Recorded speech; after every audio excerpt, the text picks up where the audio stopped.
Have you ever wondered if the ancient wisdom of the Bible could hold the key to modern financial success? What if I told you that a 2000-year-old book contains principles that could revolutionize your approach to money? Are you ready to discover how biblical teachings can transform your financial life in ways you never imagined? Take a moment to let those questions sink in. Hello, dear friends. Welcome to our channel. Today, we're embarking on an extraordinary journey through time and wisdom as we explore a fascinating topic: how the timeless wisdom of the Bible can guide us in our financial decisions and potentially change our lives forever. Before we dive into this topic, don't forget to like and subscribe to the channel. Your participation helps us spread this transformative message to more people. Let's get started. In the next minutes, we'll uncover biblical principles that have the power to reshape your financial future. We'll dive deep into ancient scriptures and extract practical, actionable advice that you can apply to your life today. Whether you're struggling with debt, trying to build wealth, or simply looking for a more purposeful approach to your finances, this video has something for you. But before we begin, I want you to know that this isn't just another financial advice video.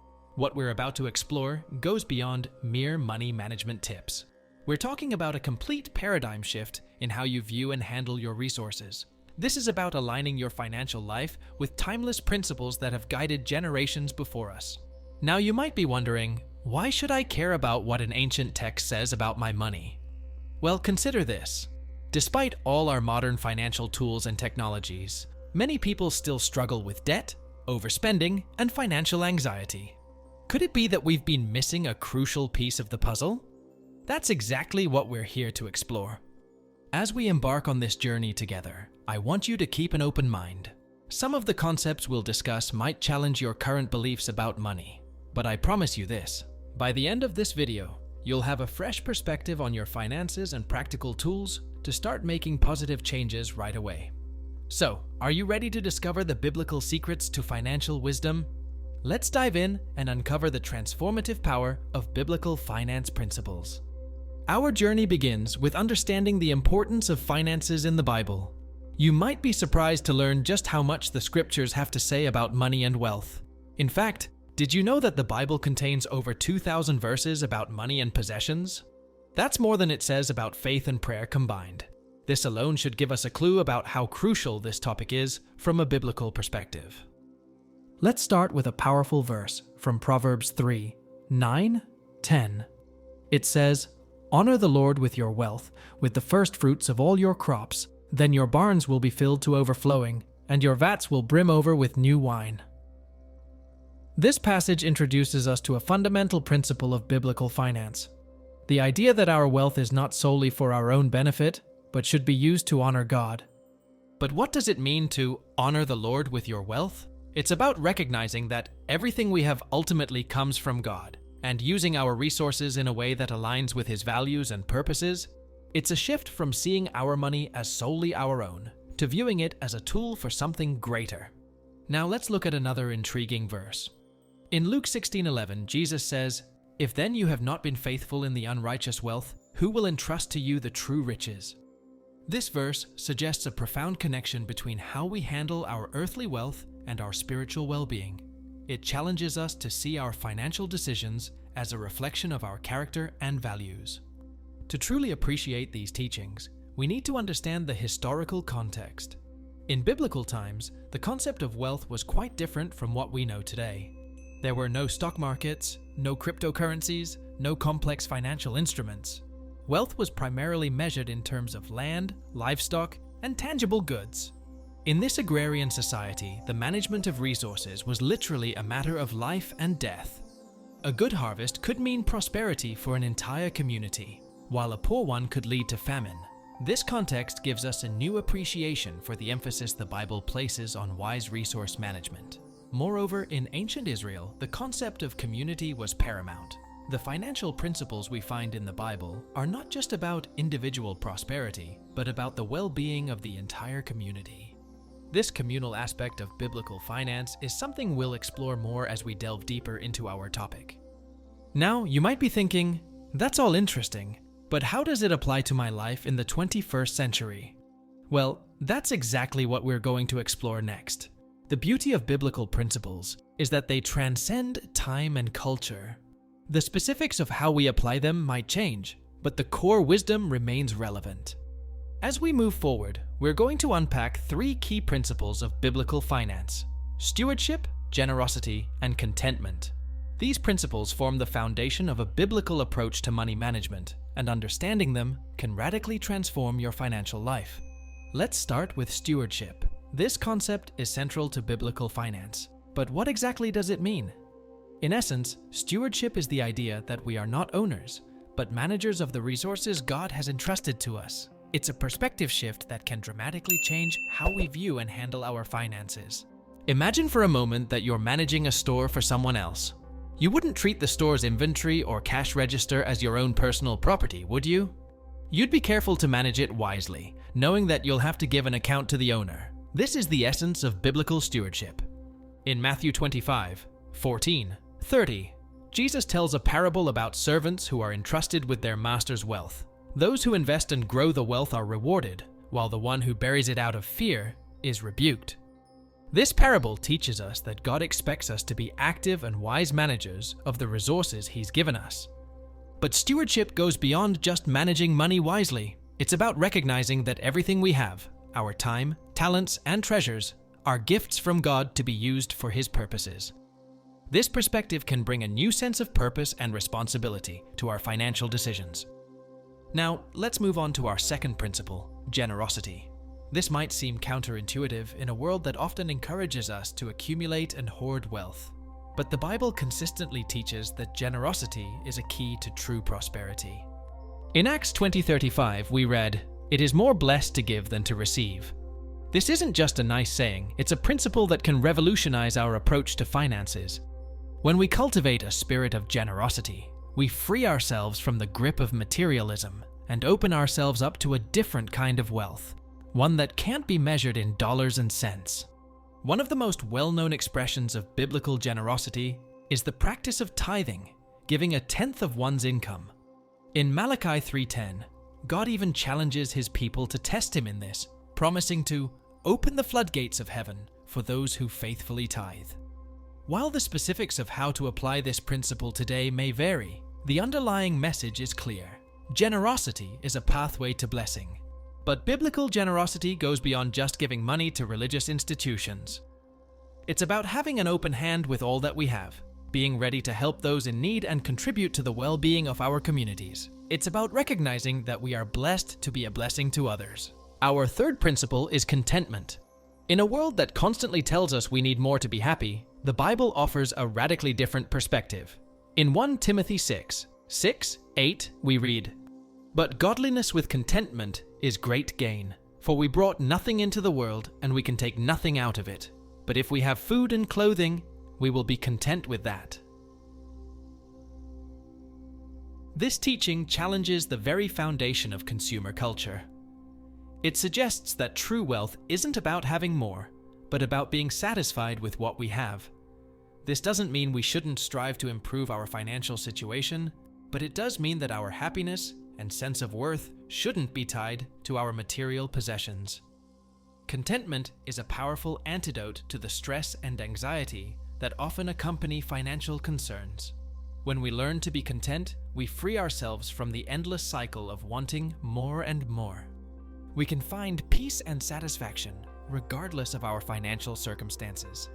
Now you might be wondering, how can I be content when I have bills to pay and financial goals to meet? That's a valid question, and it brings us to an important point. Contentment doesn't mean complacency. It's about finding a balance between being grateful for what we have and working towards our goals. As we internalize these principles of stewardship, generosity, and contentment, we begin to see our finances in a new light. Money becomes a tool for good rather than an end in itself. We start to make decisions based on values rather than just on the bottom line. But how do we put these principles into practice in our daily lives? That's what we're going to explore next as we dive into some practical applications of biblical finance principles. Let's start with budgeting and planning. Creating a budget might not sound very spiritual, but it's actually a practical expression of biblical stewardship. When we budget, we're taking stock of the resources God has entrusted to us. and making intentional decisions about how to use them. A biblical approach to budgeting starts with recognizing God's ownership of everything. This means that our budget should reflect our values and priorities as followers of Christ. It's not just about balancing income and expenses, but about aligning our spending with our beliefs. Here's a practical tip. When creating your budget, start by allocating funds for giving. This could be your tithe, offerings, or other charitable giving. By doing this first, you're putting into practice the principle of first fruits giving that we see in Proverbs 3:9. Next, budget for your needs, things like housing, food, and basic necessities. Then, allocate funds for saving and investing. Remember the parable of the talents? God expects us to grow the resources He's given us, not just preserve them. Finally, budget for your wants. There's nothing wrong with enjoying the fruits of your labor, but a biblical approach to finance encourages us to do so in moderation and with gratitude. Now, let's talk about debt and borrowing. The Bible doesn't prohibit all forms of debt, but it does warn us about its dangers. Proverbs 22:7 says, "The rich rule over the poor, and the borrower is slave to the lender." This vivid imagery reminds us of the bondage that excessive debt can create. If you're currently in debt, don't despair. The Bible is full of messages of hope and redemption. Start by creating a plan to pay off your debts. This might involve lifestyle changes and sacrifices, but remember, you're working towards financial freedom.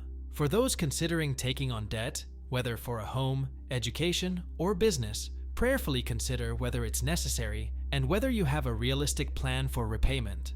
Avoid debt for consumptive purposes and be cautious about co-signing for others, as the Bible warns against this.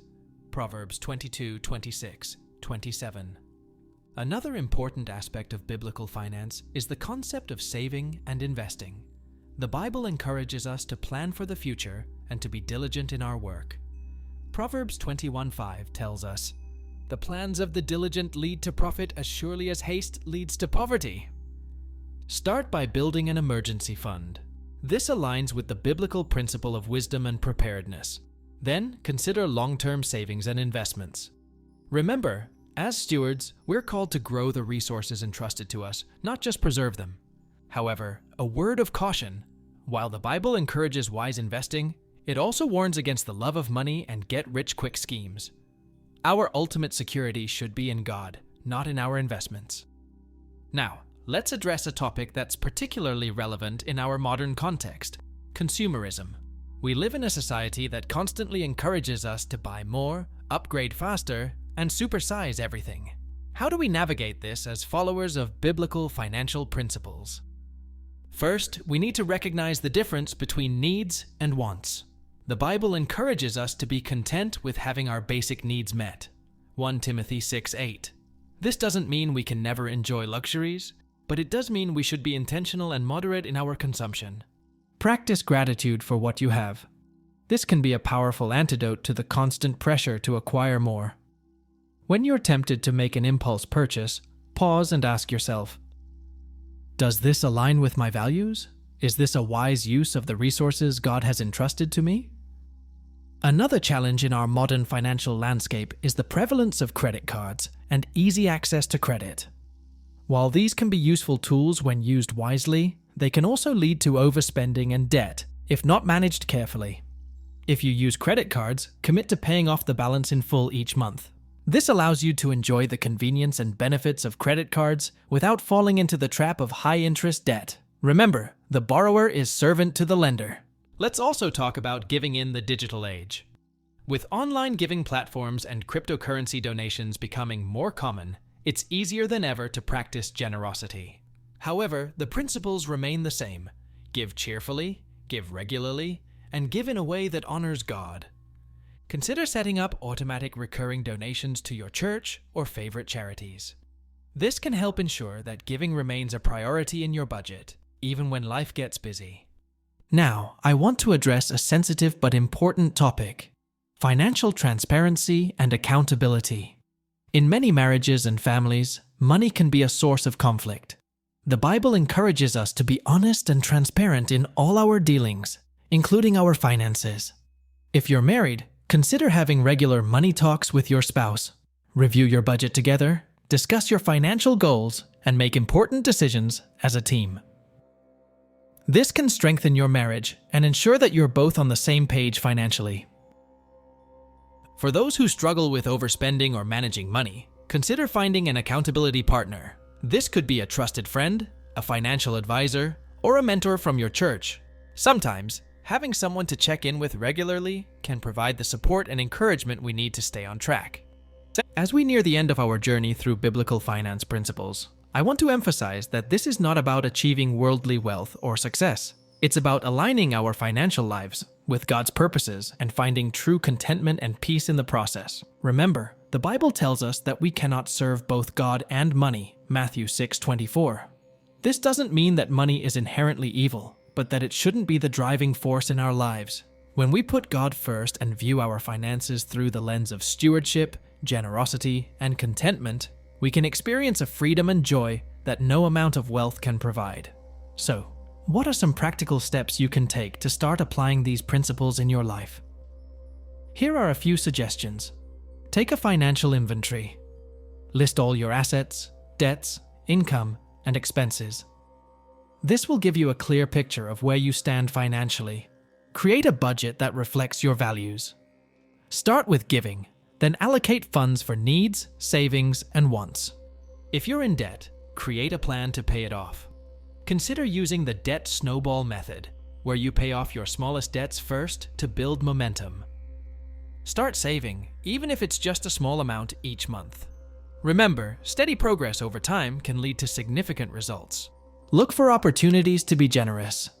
This doesn't always have to involve money. You can also be generous with your time and talents. Practice gratitude daily. Take time to thank God for what you have, rather than focusing on what you lack. Educate yourself about personal finance. While the Bible provides the principles, it's important to understand how to apply them in today's financial landscape. If you're married, commit to financial transparency and teamwork with your spouse. Consider seeking advice from a financial professional who understands and respects your biblical values.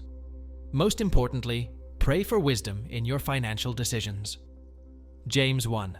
5 promises that God will generously give wisdom to all who ask. As we conclude our exploration of biblical finance principles, I want to leave you with a powerful verse from Matthew 6:33. But seek first his kingdom and his righteousness, and all these things will be given to you as well.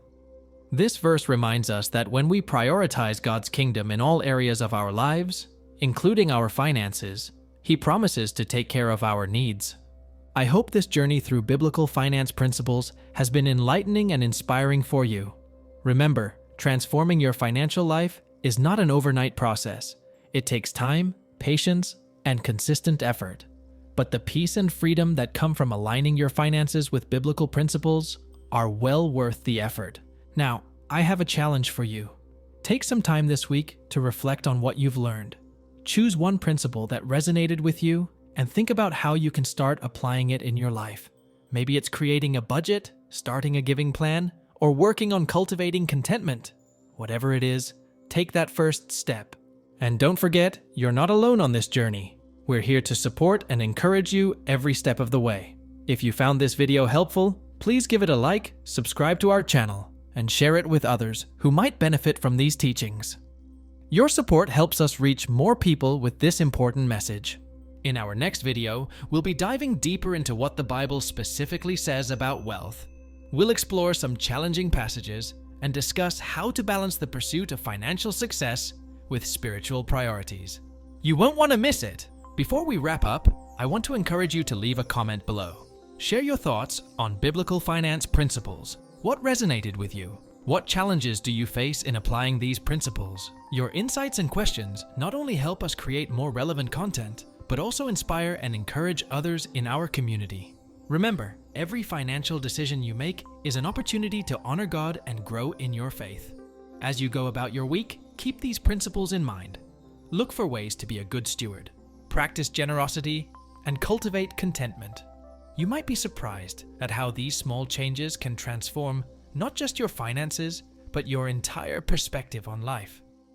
Now, let's delve deeper into some additional aspects of biblical finance that can further enrich our understanding and application of these principles. One area that deserves our attention is the concept of financial legacy. In Proverbs 13:22, we read, "A good person leaves an inheritance for their children's children." This verse encourages us to think beyond our immediate needs and consider how our financial decisions today can impact future generations. Creating a financial legacy isn't just about leaving money behind. It's about passing on wisdom, values, and a godly approach to finances. This might involve teaching your children about budgeting, demonstrating generosity in your daily life, or even setting up a family foundation to continue charitable work beyond your lifetime. Now, consider writing a financial mission statement for your family. This could outline your values, goals, and the principles that guide your financial decisions. Such a document can serve as a powerful tool for aligning your family's approach to money with biblical principles and ensuring that your financial legacy extends beyond material wealth. Another important aspect of biblical finance is the concept of financial Sabbath. Just as God instituted a day of rest in the creation story, there's wisdom in applying this principle to our financial lives. This could mean setting aside one day a week where you don't make any purchases, or perhaps dedicating a financial Sabbath month each year to reassess your budget, simplify your expenses, and refocus on your financial goals. During these financial Sabbath periods, take time to reflect on your relationship with money. Are you finding your security in your bank balance or in God? Are you using your resources in a way that honors Him? This regular practice of stepping back and reflecting can help keep your financial life aligned with biblical principles. Let's also consider the biblical perspective on work and career. Colossians 3:23 tells us, "Whatever you do, work at it with all your heart, as working for the Lord, not for human masters." This verse reminds us that our work is not just a means to earn money, but an opportunity to serve God and others. When making career decisions, consider not just the salary, but how the job aligns with your values and allows you to use your God-given talents. Can you serve others through your work? Does it provide opportunities for you to be a light in your workplace? Remember, as Christians, we're called to be salt and light in every area of our lives, including our careers. Now, let's address a topic that's particularly relevant in our digital age: online giving and digital tithing. With the rise of online banking and digital payment platforms, it's easier than ever to give to our churches and charities.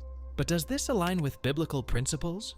The Bible doesn't specify a method for giving, but rather emphasizes the heart behind the gift. In 2 Corinthians 9:7, we read, "Each of you should give what you have decided in your heart to give, not reluctantly or under compulsion, for God loves a cheerful giver." Whether you drop a check in the offering plate or set up an automatic online transfer, what matters most is the spirit of generosity and obedience behind your giving. That said, digital giving can offer some unique benefits. It can help us be more consistent in our giving, even when we can't physically attend church.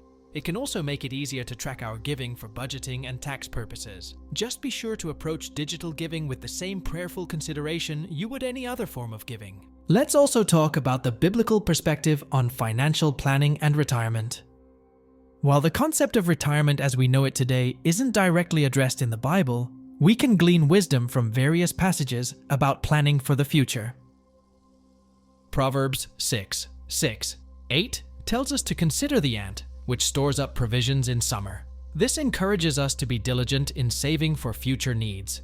However, we must balance this with Jesus' teaching in Matthew 6:34 not to worry about tomorrow. The key is to plan wisely while trusting God for our future. When it comes to retirement planning, consider not just your financial needs, but how you can continue to serve God and others in your later years. Perhaps you could use your retirement to volunteer more, mentor younger believers, or support missions work. Remember, from a biblical perspective, we never truly retire from God's service. Another important aspect of biblical finance is the concept of financial contentment. In Philippians 4:11-13, Paul writes, "I have learned to be content, whatever the circumstances. I know what it is to be in need, and I know what it is to have plenty. I have learned the secret of being content in any and every situation, whether well-fed or hungry, whether living in plenty or in want. I can do all this through Him who gives me strength."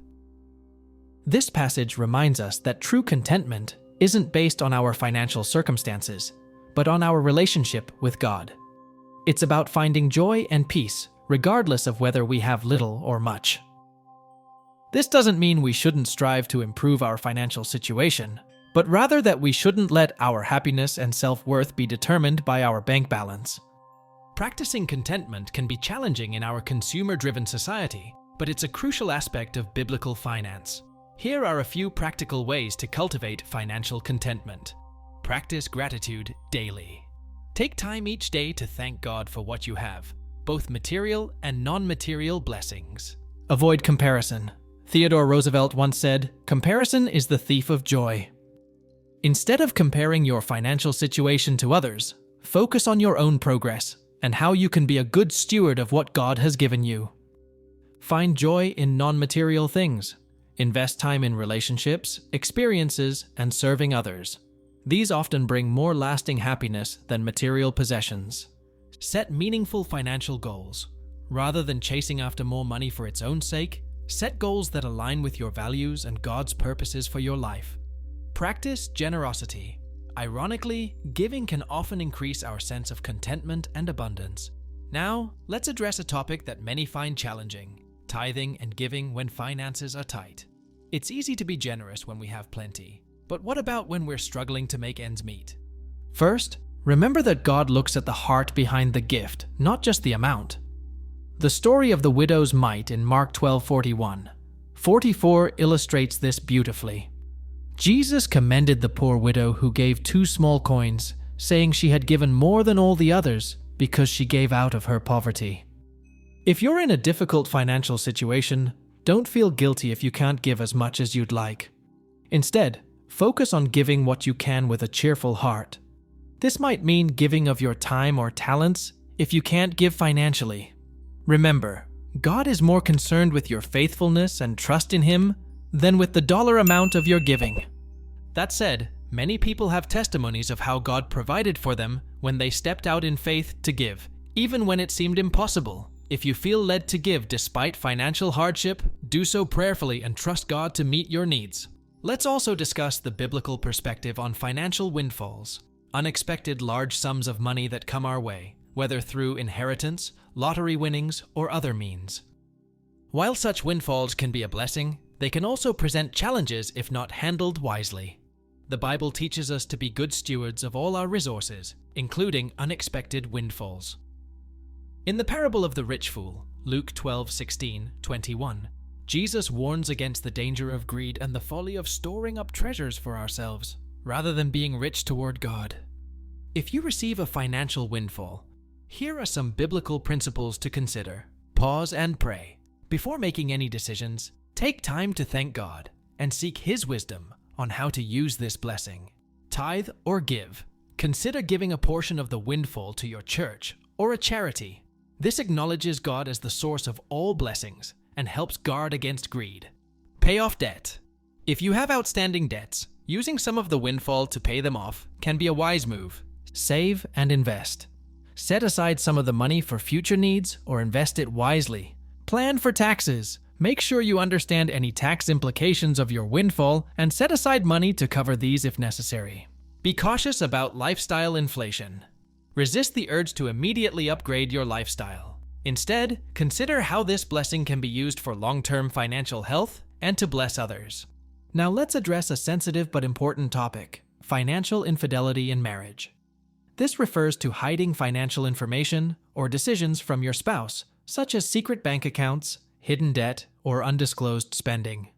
The Bible places a high value on honesty and unity in marriage. Ephesians 5:31 tells us that in marriage, 2 become one flesh. This unity should extend to all areas of life, including finances. Financial infidelity can erode trust and create division in a marriage. If you're struggling with financial infidelity, here are some steps to consider. Confess and seek forgiveness. Be honest with your spouse about any hidden financial issues. While this may be difficult, it's the first step towards healing and rebuilding trust. Commit to transparency. Agree to open all financial records to each other and make major financial decisions together. Seek counseling if needed. A financial advisor or marriage counselor can help you work through financial issues and improve communication. Establish a system of accountability. This might involve regular financial check-ins or using budgeting apps that allow both partners to see all transactions. Pray together about your finances. Invite God into your financial discussions and decisions. Remember, financial unity in marriage isn't just about avoiding secrets. It's about working together towards common goals and using your resources in a way that honors God. As we near the end of our extended exploration of biblical finance principles, let's recap some key points. Stewardship. Remember that everything we have comes from God, and we are called to manage these resources wisely. Generosity. Giving is a central theme in the Bible and a key to financial and spiritual blessing. Contentment. True wealth isn't about having more, but about being satisfied with what we have. Budgeting. A budget is a practical tool for applying biblical financial principles in our daily lives. Debt. While not all debt is forbidden, the Bible warns us about its dangers and encourages us to live within our means. Saving and investing. We're called to be wise with our resources, which includes planning for the future. Work. Our careers are not just about earning money, but about serving God and others. Financial transparency. Honesty in our financial dealings, especially in marriage, is crucial for maintaining trust and unity. Financial legacy. We're encouraged to think beyond our own needs and consider how our financial decisions can impact future generations. Trust in God. Ultimately, our security comes not from our bank balance, but from our relationship with God. As we conclude, I want to emphasize that implementing these principles is a journey, not a destination. It's about progress, not perfection. There may be setbacks along the way, but don't get discouraged. Remember, God's grace covers all areas of our lives, including our finances. I encourage you to take some time this week to prayerfully consider what you've learned. Which principle resonates most with you? What's one step you can take to apply it in your life? Perhaps it's creating a budget, starting a giving plan, or having an honest conversation with your spouse about finances. Remember, you're not alone on this journey. Seek support from your church community, find an accountability partner, or consider working with a financial advisor who understands biblical principles. Thank you for joining me on this exploration of biblical finance principles. May God bless you and guide you in your financial journey. Until next time, remember, when we align our finances with God's principles, we open ourselves up to a life of true abundance, not just in material wealth, but in peace, purpose, and joy. If you found this video helpful, please don't forget to like, subscribe, and share it with others who might benefit from these teachings. Your support helps us reach more people with this important message. In our next video, we'll be diving deeper into what the Bible specifically says about wealth and how to navigate the challenges of prosperity while maintaining our spiritual focus. It's going to be an eye-opening discussion that you won't want to miss. Until then, may God's wisdom guide your financial decisions, and may you experience the freedom and joy that come from managing your resources in a way that honors Him. God bless you all, and we'll see you in the next video.